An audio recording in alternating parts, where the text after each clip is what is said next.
आपण सोशल मीडियावरती पाहतो की खूप साऱ्या व्हिडिओजमध्ये असं दाखवतं की एखाद्या व्यक्तीच्या अंगात येतं, अचानक त्याच्या शरीराचे हालचाली बदलतात. तर ते खरं होतं तसं?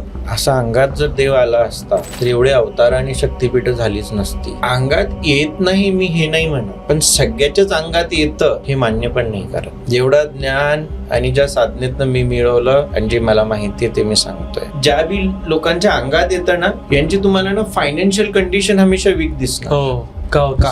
एक संन्यासी मी समजू शकतो, एक वनवासी समजू शकतो, एक साधक जो सगळं काही त्यागून बसलाय त्याला मी समजू शकतो की तिथे फायनान्शियली कम. तुमच्या अंगात देवी येते, तुमच्याकडे लोक येतात, तुमच्याकडे गरिबी काय. आमच्याकडे एक व्यक्ती होती, आम्ही त्यांना सांगितलं की यांना हॉस्पिटलला न्या तुम्ही, आणि हे बरे होतील, थोडा टाइम लागेल. त्या काकूंनी नाही ऐकलं. ते अशाच एक अंगात येणाऱ्या एका ताईकडे घेऊन गेल्या. तिच्या अंगात आला आणि लिटरली त्यांच्या मुलाने एक व्हिडिओ बनवला आणि तो व्हिडिओ मला त्यांनी नंतर दाखवलं की तिच्या अंगात येतं आणि ती स्वतःला भवानी म्हणते आणि ती म्हणते की तू माझा नवस बोल. आता नवस काय तर 5 ग्रामचे मनी मंगळसूत्र आणि 5 ग्राम कानातले. त्या काकूंनी तेही केलं. ते म्हणे की तुझा कुंकू असाच राहणार. लिटरली 22 दिवसानंतर ती व्यक्ती वारली. हे बाई महिन्याभरासाठी गायब, कारण की त्या दिवशी त्यांनी 1.5 लाख रुपये घेतले होते तिच्याकडे आणि ती व्यक्ती गायब. 1.5 लाख गेली.